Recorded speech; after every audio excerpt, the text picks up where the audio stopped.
지금 이 순간에도 당신의 통장 잔고는 조용히 녹아내리고 있습니다. 은행 예금 금리 2.5%, 그럴듯해 보이죠? 그런데 지금 물가가 얼마나 오르고 있는지 아세요? 2.3%입니다. 사실상 당신이 손에 쥐는 실질 이익은 0.2%에 불과한 겁니다. 열심히 모아서 은행에 넣어뒀는데 가만히 있었을 뿐인데 자산 가치가 서서히 깎이고 있는 거예요. 기업 보고서를 읽을 시간도 없고 주가가 출렁일 때마다 심장이 쪼그라드는 느낌, 저도 압니다. 그런데 말이죠. 복잡한 공부 없이도, 차트를 볼 줄 몰라도, 매일 뉴스를 챙기지 않아도 자산을 지킬 수 있는 방법이 딱 하나 있습니다. 오늘 그 방법을 알려드릴 건데요. 10년 뒤에 분명히 스스로를 칭찬하게 되실 겁니다. 그 이름은 바로 S&P 500입니다. 주식 얘기 나오면 괜히 움츠러드는 분들 많으시죠? SP500이라는 단어도 처음엔 뭔가 어렵고 낯설게 느껴지실 거예요. 그런데 딱 이렇게 생각해 보세요. 미국에 수천 개의 기업이 있는데 그 중에서 가장 돈 잘 벌고 가장 믿을 수 있는 500개만 골라서 한 팀으로 묶어놓은 겁니다. 어벤져스 알죠? 딱 그 느낌이에요. 미국 경제의 어벤져스 팀. 그 팀 안에 누가 있냐고요? 아이폰 만드는 애플, 윈도우의 마이크로소프트, 유튜브 운영하는 구글, 매일 아침 줄 서는 스타벅스, 전 세계 어디서나 긁히는 비자 카드, 전부 우리가 매일 쓰는 것들이에요. S&P 500 지수라는 건 이 500개 기업의 평균 성적표입니다.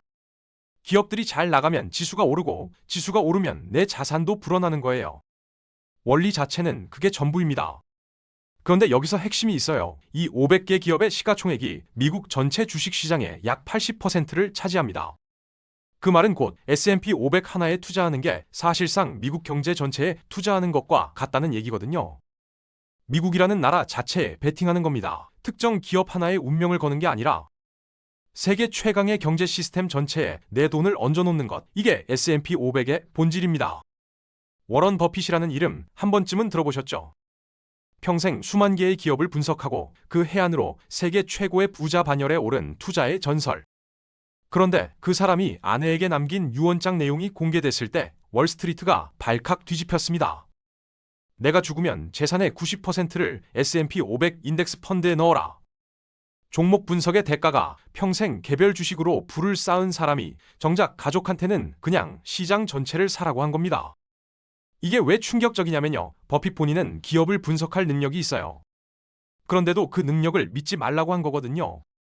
개인이 시장을 이기려는 시도 자체가 얼마나 무모한 일인지 그걸 누구보다 잘 아는 사람이 내린 결론인 겁니다. 말로만 그런 게 아니에요. 버핏은 2007년에 월스트리트 최고의 헤지펀드 매니저들한테 직접 내기를 걸었습니다. 당신들이 굴리는 펀드가 S&P 500을 이길 수 있냐? 10년 동안 해봐라. 100만 달러 건다. 10년 후 결과가 나왔습니다. 네로라 하는 전문가들의 연평균 수익률은 2.2%. S&P 500은 8.5%, 약 4배 차이로 버핏의 완승이었습니다. 최고의 인재들이 매일 시장을 분석하고 최첨단 알고리즘을 돌리고 수십억을 굴렸는데도 시장을 못 이긴 겁니다. 시장을 이기려 하지 말고 그냥 시장에 올라타라. 이게 버핏이 평생으로 증명한 단 하나의 진리입니다. 그럼 S&P 500이 왜 이렇게 강력한지 구체적으로 파고들어 볼게요. 먼저 수익률 얘기부터 하죠. 지난 20년간 S&P 500의 연평균 성장률은 약 10.2%입니다. 은행 예금이랑 비교하면 어떻게 되냐고요? 20년 뒤 자산 격차가 5억 원을 훌쩍 넘습니다. 같은 돈을 넣었는데도요. 그 다음은 이겁니다. S&P 500은 스스로 진화해요. 실적이 나빠진 기업은 가차없이 퇴출당하고 엔비디아처럼 시대를 바꾸는 혁신 기업이 그 자리를 자동으로 채워줍니다. 내가 신경 쓸 게 하나도 없어요. 분산 투자 얘기도 빼놓을 수 없죠. ETF 딱 한 주만 사도 기술주, 헬스케어, 소비재, 금융까지 500개 기업에 내 돈이 동시에 나뉘어 들어갑니다. 한 기업이 망해도 내 자산 전체가 흔들리지 않는 구조예요. 진입 장벽도 낮습니다. 국내에 상장된 SP500 ETF는 2만 원 이하로도 살 수 있거든요. 치킨 한 마리 값으로 애플, 구글, 마이크로소프트의 주주가 되는 겁니다. 마지막으로 수수료예요. 전문가한테 맡기는 액티브 펀드는 보통 연 1% 이상을 수수료로 가져갑니다. 근데 SP500 ETF는요? 연 0.03%에서 0.07% 수준이에요. 장기 투자일수록 이 차이가 수천만 원을 가릅니다. 수익률, 자동 정화, 분산, 소액 투자, 저렴한 수수료. 이 5가지가 맞물려 돌아가는 게 바로 S&P 500의 힘입니다. 자, 이제 실제로 투자하려고 증권사 앱을 열었다고 상상해보세요. 검색창에 SP500을 치는 순간 TIGER, KODX, SPY, IVV, VOO, 암호 같은 이름들이 쏟아집니다. 이게 다 뭔가 싶어서 앱을 닫아버린 경험 있지 않으세요? 그런데 사실 이거 되게 간단합니다. 이렇게 생각해보세요. SP500 지수 자체를 최상급 원두로 만든 아메리카노라고 치는 겁니다. 이 아메리카노를 파는 카페가 여러 개 있는 거예요. 한국 카페도 있고 미국 카페도 있는 거죠. TIGER는 미래에셋이 운영하는 카페고 KODX는 삼성자산운용이 운영하는 카페입니다. 둘 다 한국 브랜드예요. SPY, IVV, VOO는 블랙록이나 뱅가드 같은 글로벌 금융 공룡들이 미국 현지에서 직접 파는 오리지널 브랜드고요. 카페 이름이 다를 뿐 안에 들어가는 원두는 똑같습니다. 스타벅스에서 마시든 투썸에서 마시든 아메리카노의 각성 효과는 동일하잖아요. 어떤 브랜드의 ETF를 사든 500개 기업에 분산 투자된다는 본질과 장기 수익률은 99.9% 같습니다. 그러니까 브랜드 이름 때문에 고민하느라 시간 낭비하지 마세요. 어떤 카페에 들어갈지 고민하는 것보다 일단 아메리카노를 마시기로 결정하는 것 자체가 훨씬 중요합니다. 실행이 먼저입니다. 그런데 여기서 잠깐 중요한 얘기를 해야 합니다. 어떤 ETF를 살지보다 훨씬 더 중요한 게 있거든요. 바로 어떤 계좌에서 사느냐입니다. 이걸 모르면 열심히 수익 내고도 세금으로 다 뜯길 수 있어요.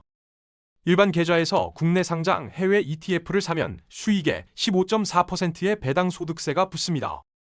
얼핏 들으면 그냥 그런가 보다 싶죠. 근데 이게 함정의 시작이에요.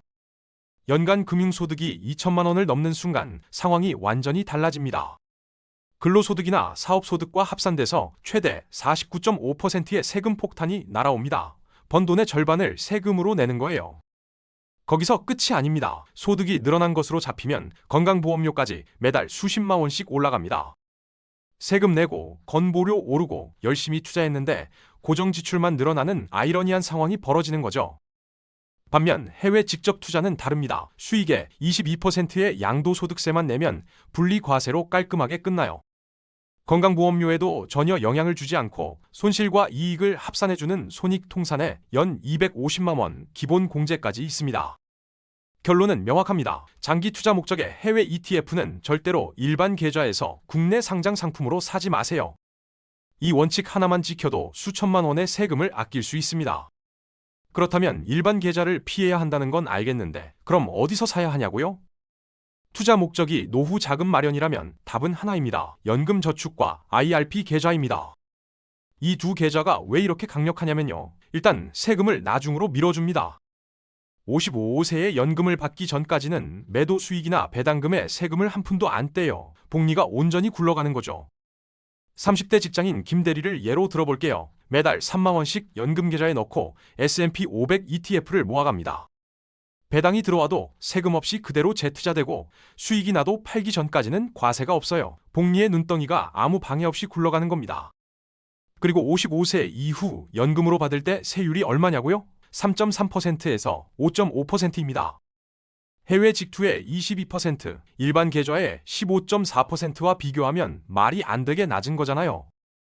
여기에 하나 더 있습니다. 매년 납입금에 대해 최대 16.5%를 연말정산에서 현금으로 돌려줍니다. 연간 148만 5천 원까지요. 투자 시작과 동시에 확정 수익이 생기는 겁니다. 이게 보조금이지 뭐겠어요. 단 55세 이전에 중도 인출하면 받았던 혜택을 다 토해내야 하고 소득이 있어야 세액공제가 유리하다는 조건은 있습니다. 하지만 노후 자금이 목적이라면 연금 계좌에서 SP500 ETF를 모아가는 것, 이게 현존하는 가장 강력한 답입니다. 그런데 노후 자금 말고 5년에서 10년 사이에 쓸 목돈을 만들고 싶다면 어떻게 해야 할까요?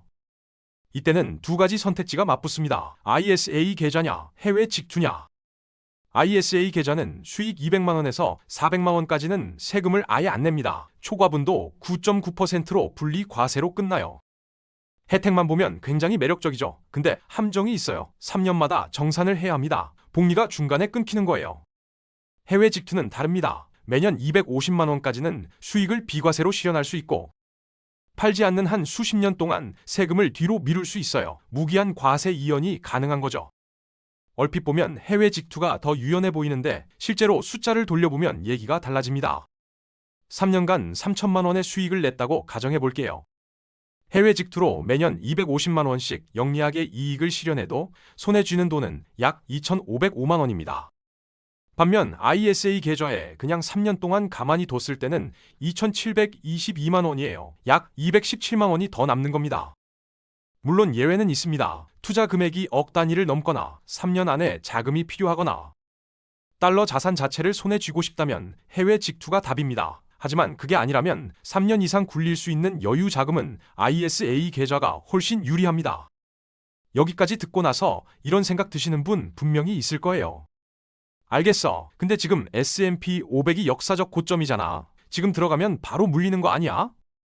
충분히 드는 생각입니다. 근데 한번 물어볼게요. 10년 전에도 그 말 똑같이 했거든요. 20년 전에도 30년 전에도 사람들은 늘 지금이 고점이라고 했습니다. 그런데 그 고점들이 지금 차트에서 어디 있는지 아세요? 아무것도 안 보여요. 새로운 고점들이 계속 쌓이면서 과거의 고점은 그냥 차트 위에 작은 점 하나로 묻혀버린 겁니다. 왜 주식시장은 고점을 계속 갱신하냐고요? 기업들이 계속 돈을 더 많이 벌기 때문입니다. 1990년대엔 인터넷이 세상을 바꿨고 2010년대엔 스마트폰이 모든 걸 뒤집었고 지금은 AI가 그 바통을 이어받고 있어요.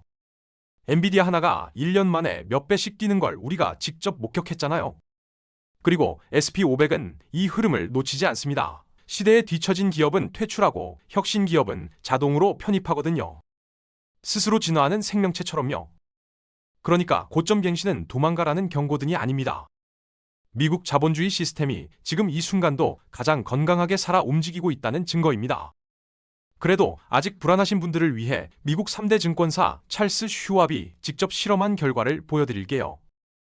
2005년부터 2024년까지 20년 동안 5가지 투자 방식을 실제로 비교했습니다.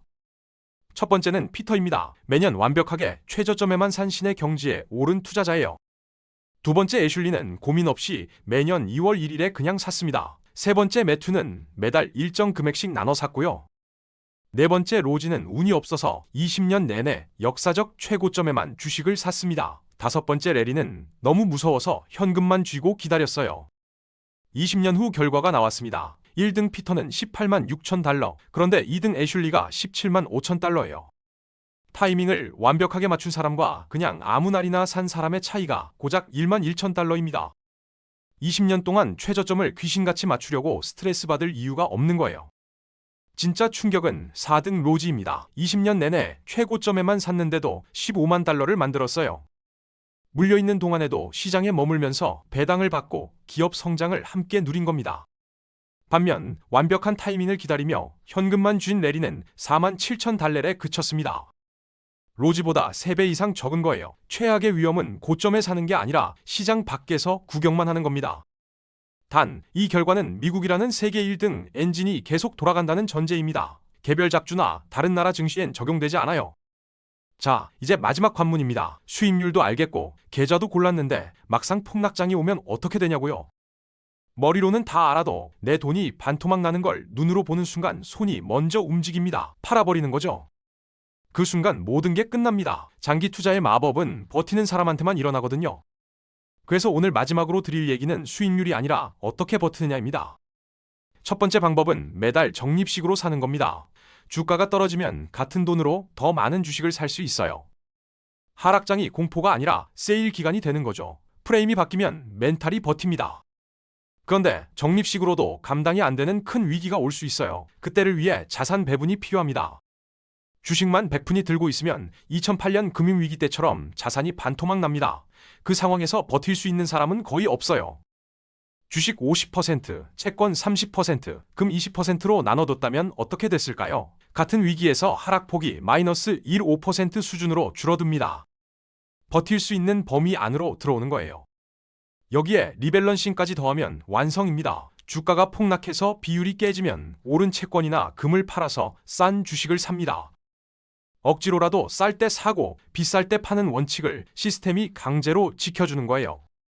워런 버핏도 레이 달리오도 결국 이 원칙으로 수십 년을 버텼습니다. 감정을 이기는 건 의지가 아니라 시스템입니다. 지금까지 긴 여정을 함께 달려왔는데 마지막에 딱 하나만 기억하셔도 됩니다.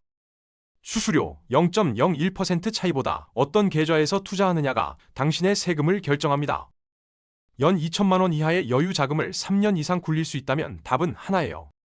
ISA 계좌에서 국내 상장 S&P 500 ETF를 사세요. 비과세의 분리과세까지 현존하는 가장 강력한 절세 조합입니다.